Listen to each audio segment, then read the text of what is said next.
हम मंदिर जाएंगे तो हमको क्या मिलेगा?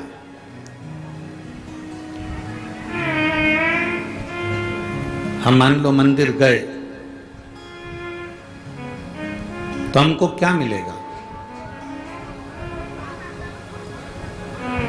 एक सदगुरु से किसी ने पूछा, एक संत से, एक सदगुरु से, एक गुरु से, एक साधु से, एक तपस्वी से, एक साधक से, एक उपासक से किसी ने पूछा, क्या मान लो हम मंदिर गए,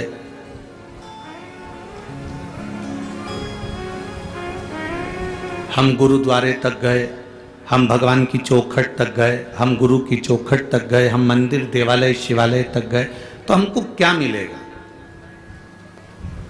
अब कोई कहे कि तुम्हें वहाँ भगवान मिल जाएगा, कोई कहेगा तुम्हें वहाँ गुरु का दर्शन मिल जाएगा, कोई कहे तुम्हें वहाँ पर प्रसाद मिल जाएगा, कोई कहे तुम्हें वहाँ पहुंचकर बहुत सारा वैभव मिल जाएगा, कोई कहे कि तुम गुरु के दरवाजे तक जाओगे, भगवान के दरवाजे तक जाओगे, गुरु के द्वार तक जाओगे तो तुम्हें बहुत सारा धन वैभव, सत्ता, पैसा, दौलत सब मिल जाएगी। तो ये शिव महापुराण की कथा नहीं कहती। शिव महापुराण की कथा कहती है जिस दिन आप भगवान के मंदिर, देवालय, शिवालय, गुरु के द्वार तक जिस दिन तुम जाना प्रारंभ कर देते हो, उस समय पर तुम्हारे मन में जब भगवान के दरवाजे पर, गुरु के द्वारे तक जाने का मन में जब विचार आ जाता है तो ये समझ लेना कि धन दौलत तो एक कोने में पड़ा रहे, उस गुरु की और परमात्मा की जब दृष्टि हो जाती है तो आप वैसे ही अरबपति बन जाते हो।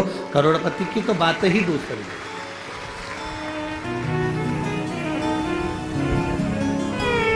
आप उसकी शरणागति के करीब में पहुंचे।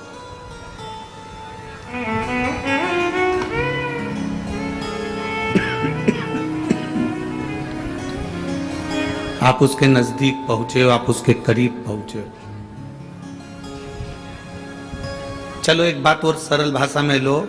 एक छोटा सा पोता दादाजी की गोद में बैठता है तो उसकी जेब का पेन लेके उठता है।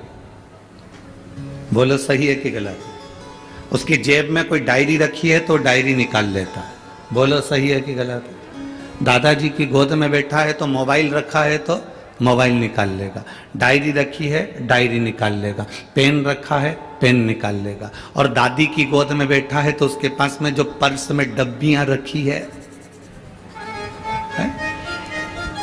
लौंग की डब्बी है, इलायची की डब्बी है, सुपारी की डब्बी है, तंबाकू की डब्बी है, उसके पर्स में, उसके बैग में जो जो सामान होगा, छोटा सा बैग है तो उसकी चेन खोलेगा, दादी के पास बैठेगा, माँ के पास बैठेगा, चेन खोल के उसमें जो जो सामान होगा, उसका भले वो लाली लिपस्टिक क्यों ना, जो भी सामान उसके बैग में होगा वो उस बैग में से निकाल ले। बोलो सत्य है कि गलत है? जम के तो बोलो जरा।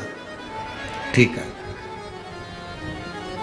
दादाजी की गोद में बैठा तो दादाजी का कुछ ना कुछ सामान लेके उठा, दादी की गोद में बैठा तो दादी का कुछ ना कुछ सामान लेके उठा, नानी की गोद में बैठा तो कुछ ना कुछ सामान लेके उठा, नाना की गोद में बैठा तो कुछ ना कुछ सामान लेके उठा।